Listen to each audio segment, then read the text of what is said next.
Jaguar Wright said music has spells on it. She also said that Cassie was used to get back at J.Lo. Man, I tell you, this industry's getting darker by the day. Let's talk about it. So I was doing my research, I'm going back and I'm listening to Cassie, right? Because it's all out now. Yeah. And I'm like, when Cassie first came out, they would play her single over and over and over. And I kind of liked it, right? At the time. Now, just hear me. Yeah. I kind of liked it. But now I go back and I listen to the single and I'm like, this song really sucks.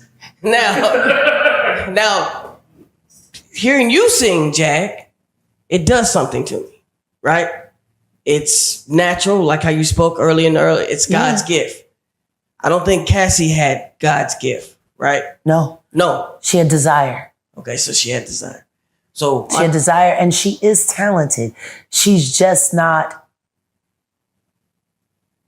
She's not Maya. Right. So what I want to say is, we talked about this. Not even A. Marie was Maya, and Cassie wasn't even A. Marie. I'm not going to take a shot at her talent or her career because I don't know what she could have become. So she was actually working with a real producer. She was working with Ryan Leslie. He was developing her. Me and You was a start. Right. It wasn't the finish. It was a start. If he had been able to keep developing her, who knows what Cassie might have become. But she only got one album and she got stuck under the diddler and she never got to grow, So my question to that, right, is, because back in the day, I was like, this was good. It was... Cassie was there to piss off J.Lo for leaving. Oh, okay. So remember, like a couple interviews ago, we said there's a ritual with the music. Yeah. Is that something that could very much so perform with the Cassie track? Absolutely. Listen to me. Songs are spells. That's what chants means. If you look in French, the word chants, it means song, but it also means a spell. The things that we say, that's why they say you got to be careful. Life and death resides in the tongue. Everything that we say holds value, it holds weight, and it has the ability to trigger things.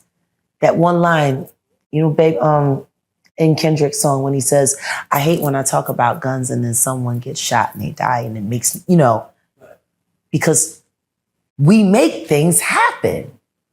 So imagine when you take that and you put that to melody and you put that to song that holds you and rocks you, whatever is embedded in that sound is now embedded in you. It's been proven scientifically. The human mind cannot refuse any information transferred through sound.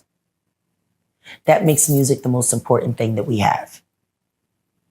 Now think about all of these records that when you listen to them, you heard them a million times, whether you liked it or not. Matter of fact, how many songs did you not like that you ended up liking later? Right. Man, I hated this song. I like this song. They kept playing it.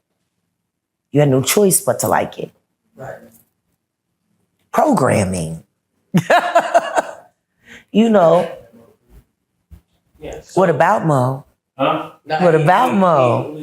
I saw I saw that Rainwater interview. I got to take a good look at it. I saw y'all put a new Rainwater interview on. Yo, before we keep going, what do y'all feel about what she said about Cassie? It's really factual, some of the things she said. Also, how do you feel about what she said about music being having spells on them? Being that I used to be in the music industry real heavy, a songwriter and producer and everything, I know for a fact that what she's telling is facts as far as the songs having spells. Now, the spells can be bad or good. It just depends on the use of the person who's using or making the song, depending on what you allow or let in. If you know this to be true, leave it in the comment section. Let's talk about it, man. Jag is going to give you the real. So when she tells you that the music is ritualistic and all these things, I would almost believe her. Let's continue. I've been hearing a lot of things. What's your thoughts about Monkey and Rainwater? My thoughts is that Mo3 deserves justice immediately. And the people that say they love him need to start telling the truth so he can get it and his family can get it. I'm sick and tired of seeing people capitalize off of Mo's passing. Yeah. Period. And his documentary needs to come out. Like, if people are going to do this much fighting over his legacy and estate, then they should really be more interested in fostering the legacy. What do you see? The public needs to see that. They need it. They deserve it. Right. He has fans, loyal fans. And since he passed away, he's made more fans. Right.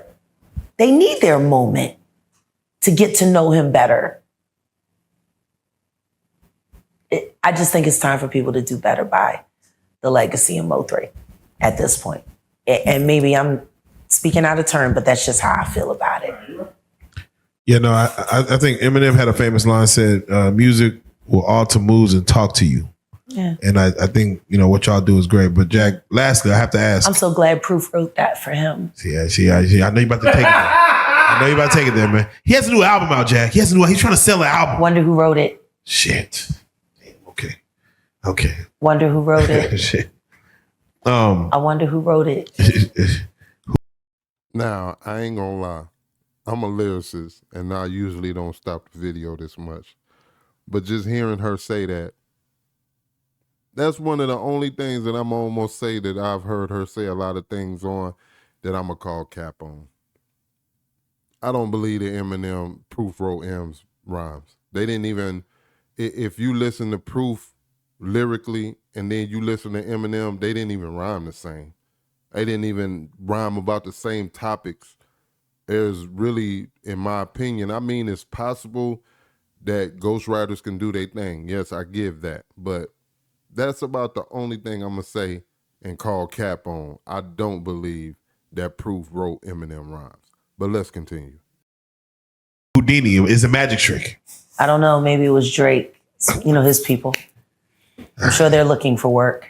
We'll save that conversation. Ghostwriters. So, we never get the credit we deserve. Ever. So, lastly, Jack, for those that want to validate how many your stories, Grammys I would have won if motherfuckers had to admit what I wrote. I know you've been in studios help. Like, hey, let me get your pen together. I love creation. I love art, and I share it with everyone. It's not mine. It's a gift. It came to me from God. To refuse to share it is stuff of law. Period. It goes against God. Yeah. Now, what people choose to do with what I share with them and what I give to them, if they choose to exploit it or whatever, that don't fall on me. That fall on them. That's true. That's part of the reason why they really hate me, because they're looking at me and they know I'm the greatest. They know it. Thanks. I know it too. Thanks. But guess what? You don't see me running around bragging about it. You don't see me running around begging people to acknowledge my greatness. I don't. If you come across my art, or if I share it with you and if it blesses you, that's great. But I never did it for fame. I did it for people. I did it for connection. I did it because that's what I do. God gave me that. The truth is, of all the things that I can do, my artistry is the thing I care the least about, but it's the biggest part of me. They wish they had what I had. They wished, every last one of them. They wished, they hated having to sing before or after me. And I never bragged about it, and I'm still not. I'm just saying, they know what it is. I know what it is. But why they hate me is because if they had my talent, they would have sold their souls immediately so that they could be the number one. And they know all I had to do was play the game and I would have been the number one. And I was like, I'm good. Like, imagine wishing that you had something that someone doesn't even give a fuck about. See, that's why these industry bitches hate me. Because I would come to shows in sweatsuits on purpose and have the whole fucking crowd going crazy after they spent $1,500 and 6 hours in the mirror. Wasn't nobody thinking about them. And I showed up in a sweatsuit. Yeah. I always start off with yo, don't I? But yo, I speak in fair use for critiquing, criticism, and educational purposes, and just sometimes to be funny. I agree with her.